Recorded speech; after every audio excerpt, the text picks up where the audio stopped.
Welcome! Another SRT4 for some minor upgrades. Okay, so basically eBlue 04 car does have a stage 2 kit on it, no toys. It did have some aftermarket stuff, some gauges. There was a lot of stuff that was functional, a lot of stuff that wasn't. There's a lot of stuff that we're fixing and a lot of things that we're upgrading. I don't know what someone had going on here for a fuel gauge. So anyway, we're busy working on taking everything apart. So we are going to be installing a clutch, lower control arms, a big turbo kit, and doing the timing belt on this, along with installing another front mount intercooler, which is why there's none on here. We already have a lot of stuff removed from this car. So this is kind of just what we're looking at. We got some issues here maybe going on with some of these motor mounts. Some other stuff here that's going to need to be cleaned up. It does have a big throttle body on, which is a plus, but we're going to be removing the intake. We're going to be removing the exhaust manifold. We're going to be taking everything out over here, removing the transmission. So right now we're busy pulling the axles. We have our oil drained, our transmission fluid. Our coolant is drained because we're doing the water pump. We have some fancy control arms here, the Moog ones. We have a ACT street disc to install. Here is the turbo. It's oil and coolant fed. I'm not sure which model turbo it is just yet off the top of my head. So like I said, we got that. We're busy working on tearing some of this stuff out. We have, let me think, busy walking around here. Here's the old intercooler. There's a couple other parts in here that are going to need to be installed. Up here in the front, here is here's fuel return kit right here. We have pillar gauges. Here's our wastegate, our AGP coolant, oil stuff, some of our piping that we've already removed. The wastegate, there's the wastegate. Idler, water pump. Here's our Blue Gates timing belt that we're going to be installing.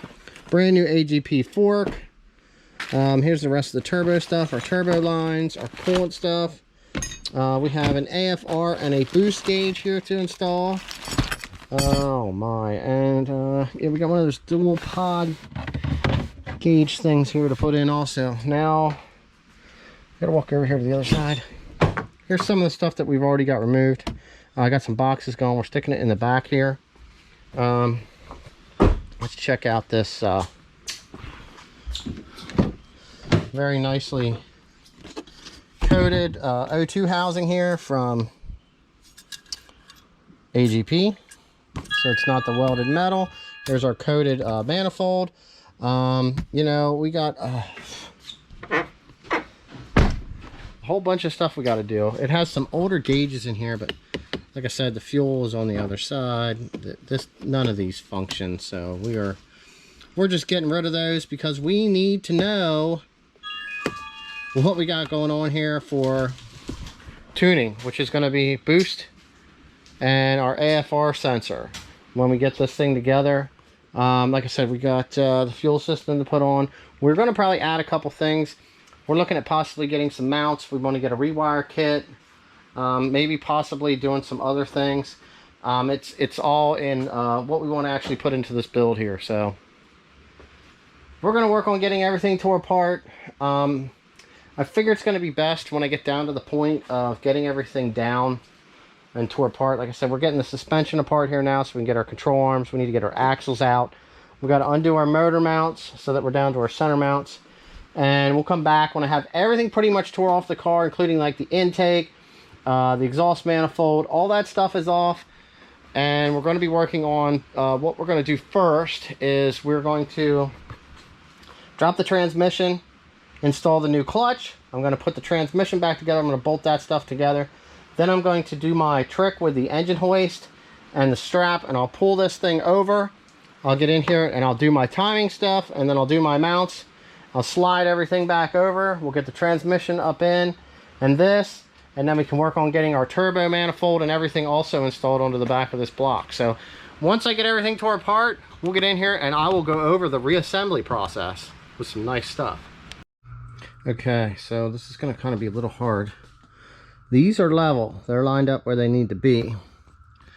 Here is, I don't know if we can see this. Can we? Can we see this? Grab a light.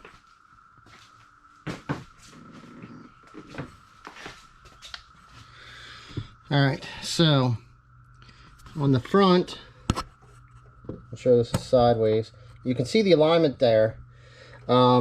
It's actually off on the lower here about a tooth. So the upper's on, so that means if the lower crank pulley's on, one of these is off a tooth that way and one's off a tooth that way. I didn't really get a chance to check the belt to see if it's like the original one or not. I'm looking at the tensioner over here. The tensioner's out of spec down there. So, you know, just part of stuff that you find. I'm still working on getting stuff out. I just wanted to show that. So right now we need to pull the belt, the tensioner, both gears, and then this back plastic. I'm getting everything together here so you'll be able to see how dirty it is before I clean it up.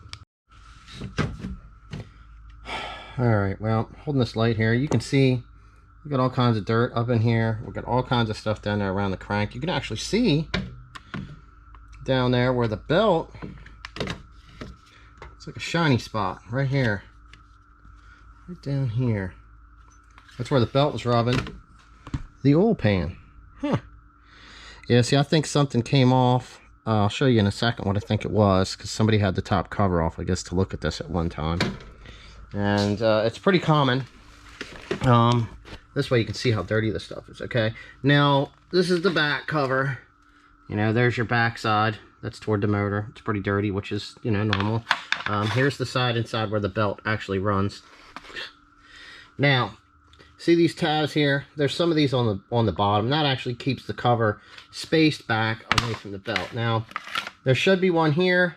So this one here is kind of tough to get out in between with the little bit of room that's there. So I think what happened maybe is somebody pulled this out and they actually broke this off. Fell down inside your timing belt here. And we ended up with this nice little hole here. So I think it kind of maybe got stuck in here. You can see here. And then there's like a, it like follows like the move here to here to here.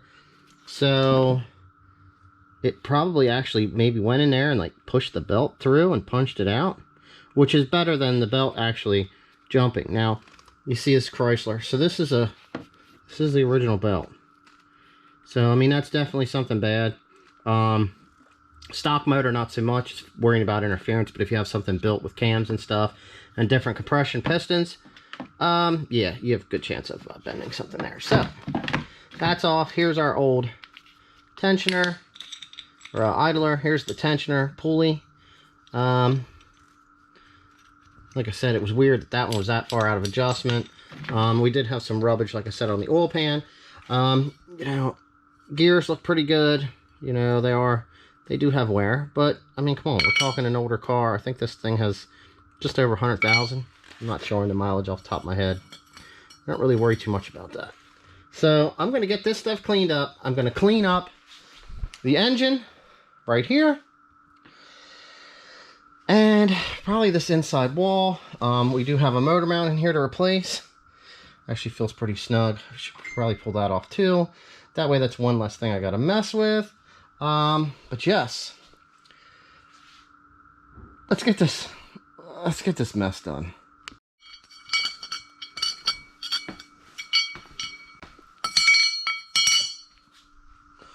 Alright, well hopefully the engine looks a little bit different.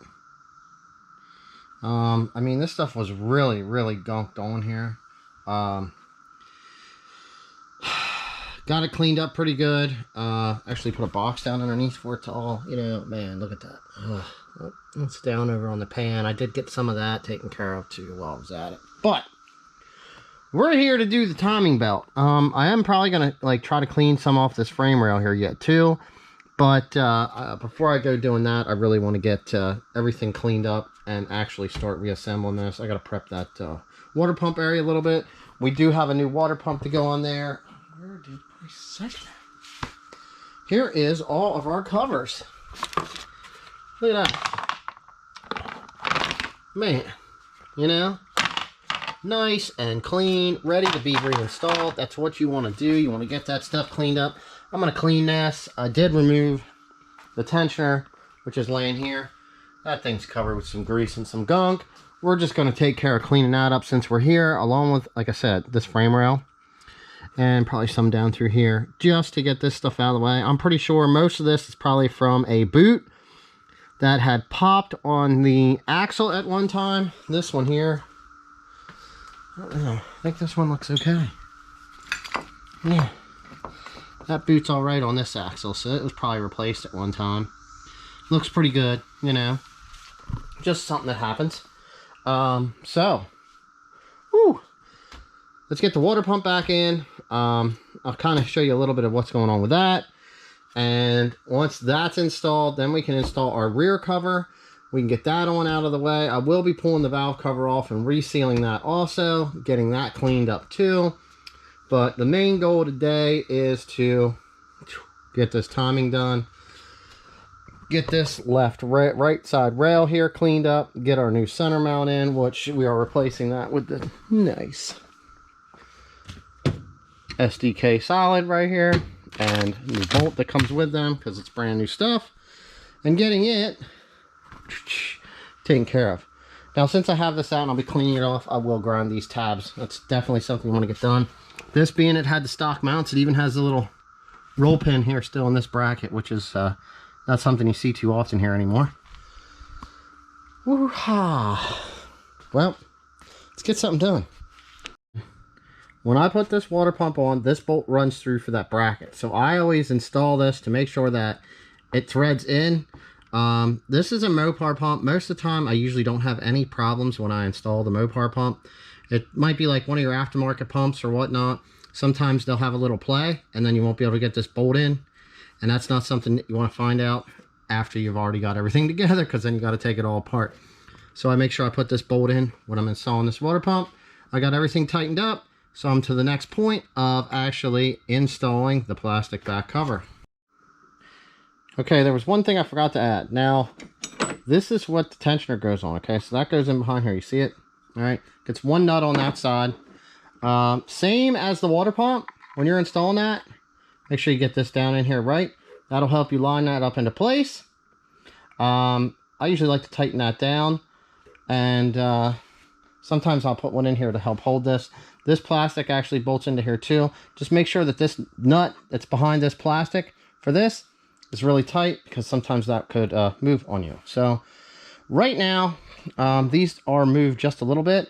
So I'll get those readjusted where I need them to be.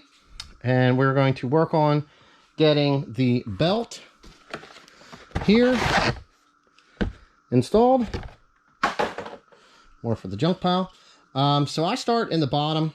I make sure that that's lined up. Now, this will come up around, and then you just kind of adjust these where you want them. Sometimes I'll come from this side, and then I can turn that one, and then I can turn this one down. Almost kind of like if you had 1, 2, 3 hands in here, you could get this thing on easy. But I've done so many of these, I usually can get these things right on in the first try.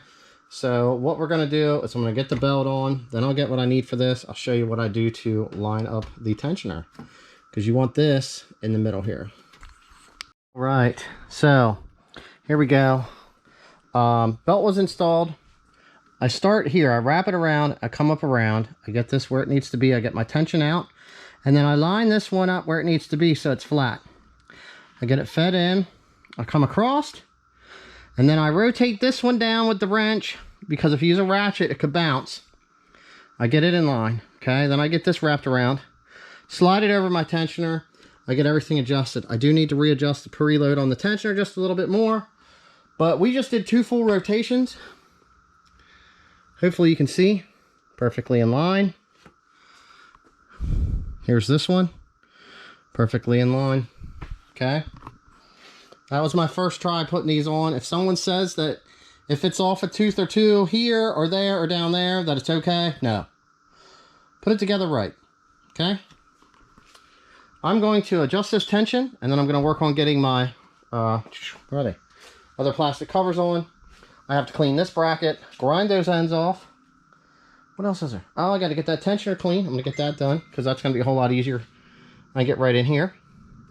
We got to get our mount swapped out and get this rail here cleaned off quick. And get this thing tucked up. What? Do you see this? Do you see this? Man, you see this? Nice new mount. I got this rail here cleaned up pretty good. And I'll tell you, top secret cleaner. All right, well, I'll show you. Of a WD-40. It's actually in a Windox bottle. But I got some of this, a gallon. You can get a Harbor Freight, different places. And then I just kind of did like a quick rinse with this. I did use a couple of my blue shop towels to wipe everything down. And it's together. I did put some anti-seize here, which I so nicely put my finger in. That stuff likes to go everywhere. But that's high temp. That's why it's a different color. We are now actually at the point of pulling this engine over and getting this in. It was missing one bolt down here on the backside, so I left it to the top because I'm going to find one and replace that. Man, the timing's done. All right, so your center mount, the new center solid mount comes with this new bolt from Vibrant. There's the sizes on in case you ever want one. And yeah, I got to undo my strap. Just slide this thing over. Maybe put a jack under that side. And we are done. This is finished. We still have to remove the overflow bottle back there because it is not going to be being used. But I am just impressed how nicely that tensioner has cleaned up also. Alright. I'm going to get this thing over, bolted back up, so I can walk away.